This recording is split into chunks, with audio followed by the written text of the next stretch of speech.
Bem-vindos. Nós vamos conversar agora ao vivo aqui no Jornal da Bandeirantes, gente, com a advogada, especialista em saúde e também bioeticista, doutora Luciana Dadalto. Tudo bem, doutora Luciana? Seja bem-vinda aqui à Rádio Bandeirantes. Um bom dia. Tudo bem, bom dia. Eu agradeço o convite.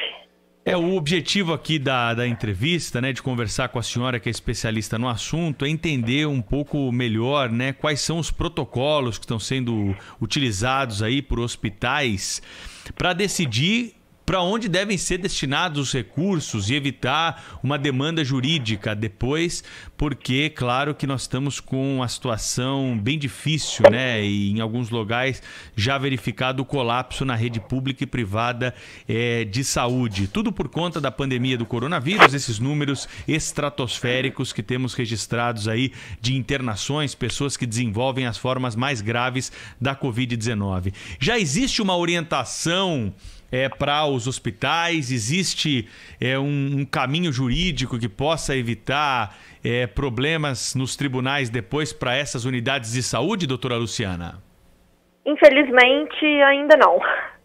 Um ano depois aí do início da pandemia, a gente ainda não tem um protocolo nacional que deveria ter vindo do Ministério da Saúde, do governo federal, para a gente conseguir uniformizar esses critérios de alocação de recursos, mas isso não aconteceu até o presente momento. Então, a gente tem um documento oficial da Associação Brasileira de Medicina Intensiva, que tem orientado muitos profissionais, mas que não tem um caráter de obrigação, né? Ele não obriga, até porque a Associação Brasileira de Medicina Intensiva é uma entidade médica e não um órgão do governo. Então, a gente ainda está vivenciando critérios absolutamente diferentes entre estados, entre cidades e, o que é mais preocupante, entre hospitais da mesma cidade. Então, isso faz com que a desigualdade no acesso do tratamento seja ainda maior. Porque uma pessoa que mora dentro, né, por exemplo, em São Paulo, vai poder ser atendida em um determinado hospital e não ser em outro hospital por conta de um uso desigual de critérios. Olha, doutora, bom dia para a senhora, muito obrigado por atender aqui o nosso convite. A gente não tinha essa experiência de uma pandemia, né? As pessoas que estão convivendo agora com essa situação não tinham uma experiência anterior.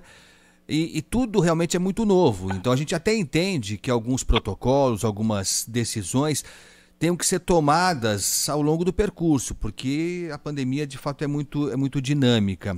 Agora, o que a gente vê, por exemplo, na porta dos hospitais, a gente via no começo da pandemia, né, Pedro, em Manaus, você falava assim, eu pensei, nossa, é muito distante Manaus, né? Então o país é muito grande, a desigualdade nos extremos é ainda maior. Agora a gente vê batendo na nossa porta aqui, hospitais em São Paulo, nas grandes capitais, no Rio, em Porto Alegre, também sofrendo desse mesmo mal.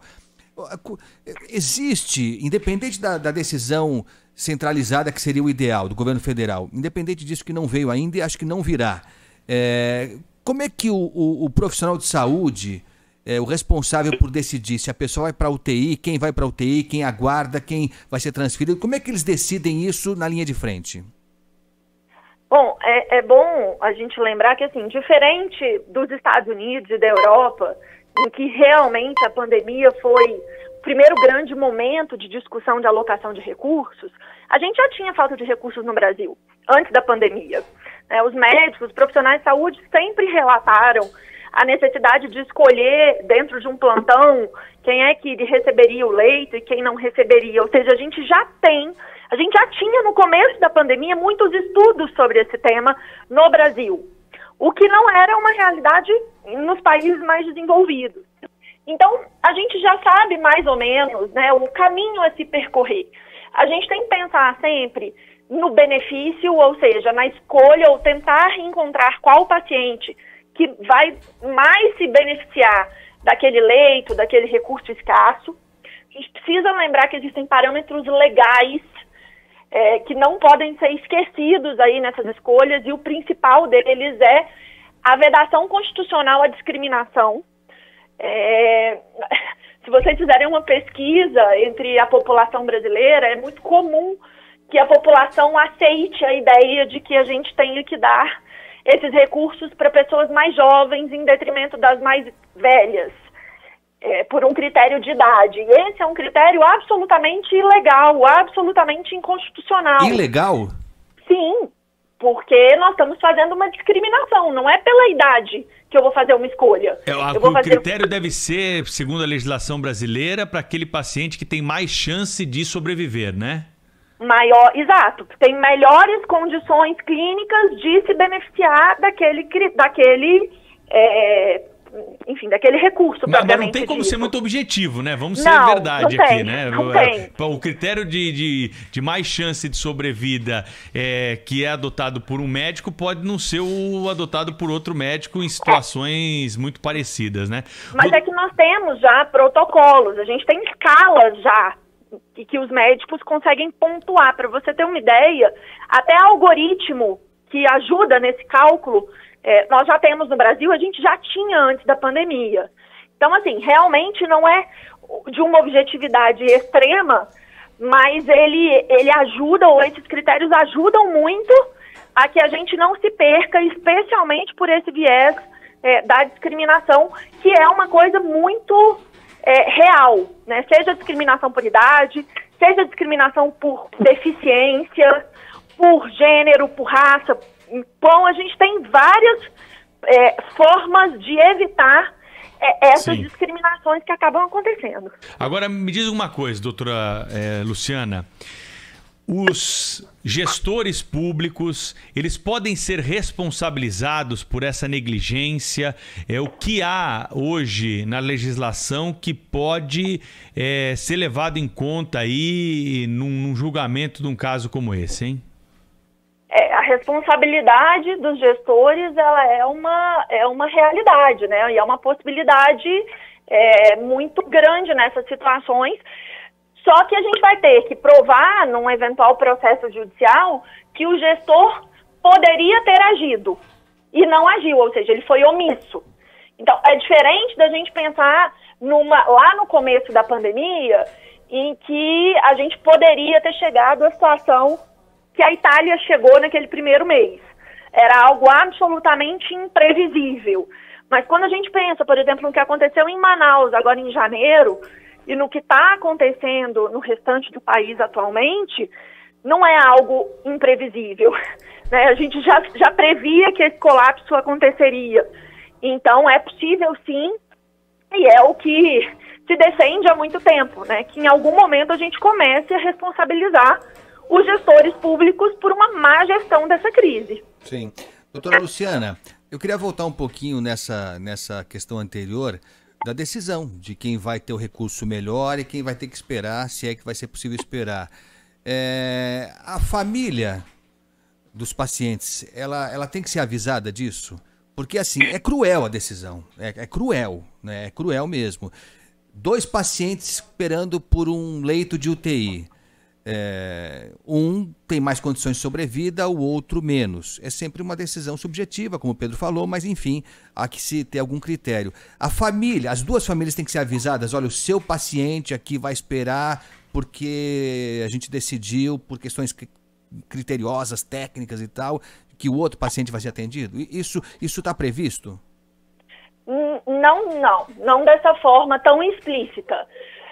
A gente não vai fazer uma comparação entre os pacientes para os familiares, mas o familiar daquele paciente que não receberá o recurso, ele tem que ser informado de que naquele momento não existe o recurso. Mas uma coisa que é muito importante é entender que a não existência do recurso ou a opção por não dar aquele recurso para o paciente naquele momento não pode significar em abandono terapêutico ao paciente.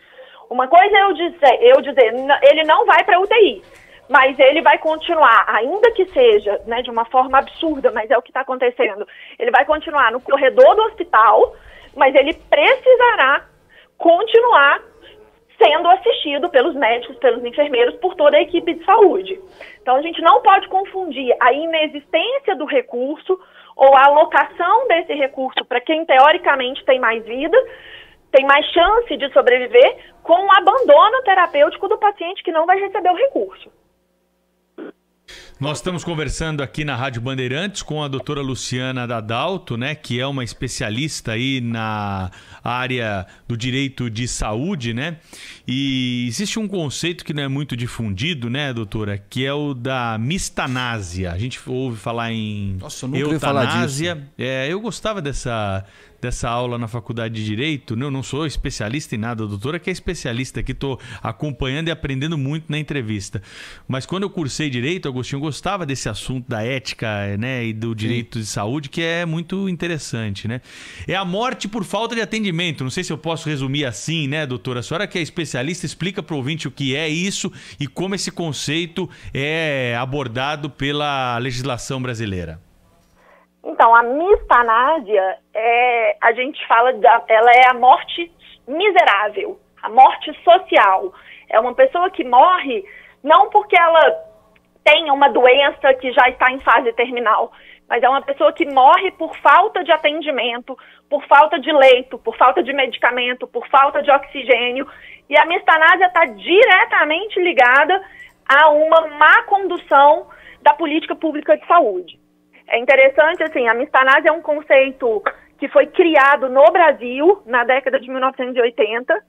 Não é um conceito que está na lei, a gente não encontra isso em nenhuma lei no Brasil, ele é um conceito bioético e a gente consegue ver ou aplicar esse conceito claramente à pandemia da Covid-19 no Brasil. Então, quando a gente vê as pessoas que estão morrendo nas unidades básicas de atendimento sem sequer ser consultada por um médico, nós dizemos, né, que essa morte é uma mistanásia, é uma morte miserável por falta de gestão na condução da política pública de saúde. Esse conceito surgiu quando, doutora? Na década de 1980. Quer dizer, a gente está na miséria mesmo já faz tempo, né? A gente inventou esse conceito, não podia nascer na Suíça esse conceito, não ia nascer não. Tem que ser aqui nosso mesmo. Agora, levando em conta tudo isso, a dificuldade de recurso, o nosso poder público que é incompetente de pai e mãe, é ruim de serviço e é mal intencionado algumas vezes, o que é pior ainda. Levando em conta tudo isso, como é que fica quando a pessoa entra com uma liminar na justiça para garantir que o paciente dela, que o parente dela tenha direito ao atendimento, que é algo previsto na Constituição, né? A gente tem direito a isso, a saúde pública e tal. Como é que se decide isso? Nossa, essa é uma questão, as liminares nesse momento de pandemia é uma questão muito complicada. Porque quando a gente pensa no direito à saúde, que é um direito constitucional, as pessoas estão muito acostumadas a ler só um pedaço do artigo 196 da Constituição, que é o artigo que fala sobre o direito à saúde. O artigo fala que a saúde é um direito de todos e um dever do Estado, quando houver condições de política pública, e que as políticas públicas precisam ser feitas para garantir o direito. Por isso, essa ideia que é equivocada já de muito tempo, não é só agora no momento da pandemia, de que, então se eu não consigo o direito X, eu ajuizo uma ação e consigo uma liminar, é uma visão distorcida, uma leitura distorcida do direito constitucional à saúde.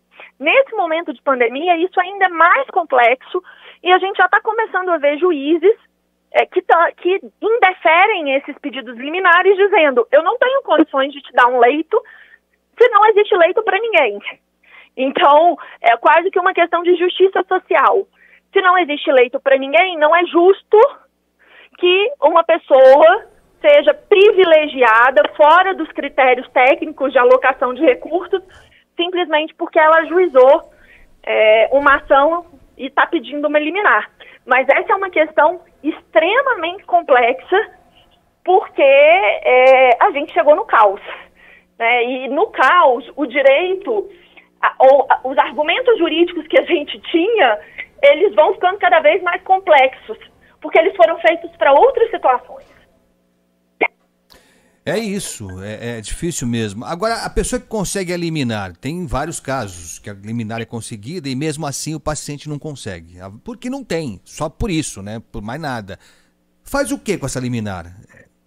Então, é o que a gente chama no direito, é o famoso ganhou, mas não levou. Não faz nada, não tem o que fazer, né? A pessoa até pode, assim, o que vai acontecer? Vai impor uma multa, o hospital vai ter que pagar uma multa. Às vezes, você consegue prender o gestor do hospital, Isso antes da pandemia era muito comum, né? Mas nesse momento de pandemia, eu te confesso que eu não estou vendo nenhum juiz que chegue nesse limite, porque os juízes têm entendido que é impossível nesse momento a gente pensar em tentar garantir o leito para uma pessoa se não tem para ninguém. Muito bem, doutora Luciana Dadalto é advogada, especialista aí em saúde, né, bioeticista, que conversou conosco, explicou esse momento delicado, né, das questões envolvendo aí a escolha que está para muitos médicos e profissionais da saúde nesse momento, né? Tem um leito de UTI, tem mais de um paciente, quem que vai ocupar aquele leito, quem vai ter a chance de sobreviver e quem vai morrer, né, Agostinho? Aliás, a doutora citou aqui, a gente não aprendeu nada, né? A natureza nos deu a chance de acompanhar o que estava acontecendo na Ásia primeiro, na Europa primeiro, para ver o que eles acertaram e o que eles erraram, até que a pandemia chegasse aqui. A gente teve esse prazo de alguns meses para tentar se preparar, e a gente não aprendeu nada. Eu lembro aqui, viu, Pedro e doutora Luciana, ouvintes, que a gente ouviu aqui na Rádio Bandeirantes, lá no comecinho da pandemia mesmo, quando a Itália errou tudo também. Depois eles entraram no trilho, mais ou menos. A gente ouviu uma enfermeira brasileira que trabalha lá na Itália, e ela contava que lá, devia ser abril, maio do ano passado, já havia esse dilema de alguns profissionais de saúde tendo que escolher, olha, a gente vai dar o respirador para esse e aquele outro vai ficar sem. A gente podia ter aprendido com isso para não ia resolver todos os problemas, mas iria amenizar bem, né, doutora Luciana? Sem dúvida, eu acho que essa sua fala é muito importante, eu tenho dito isso nesse ano todo. Nós tivemos algum tempo, né? Na época, nós tivemos no mínimo 1 mês e meio aí de frente para tentar organizar. A gente sabia que o problema ia chegar e que não existe, nesse momento, não existe resposta pronta, não existe resposta perfeita, não existe uma tomada de decisão que seja absolutamente justa. Mas a gente poderia ter criado critérios para tentar uma justiça melhor do que o que tem acontecido hoje no Brasil. Porque a mistanásia que a gente está vivenciando é fruto, na verdade, de uma necropolítica, né? Dessa ideia de negar o que está acontecendo e de se negar a organizar o sistema público de saúde. E é bom que a gente lembre que o SUS, o nosso Sistema Único de Saúde, é um modelo para o mundo inteiro. Então, se nós não tivéssemos SUS, a coisa estaria muito pior do que está agora.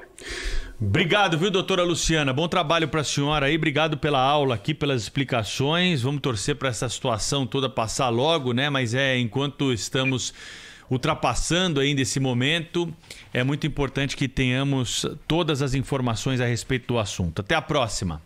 Muito obrigada, eu que agradeço o convite. Um abraço, muito obrigado. Aproveitando aqui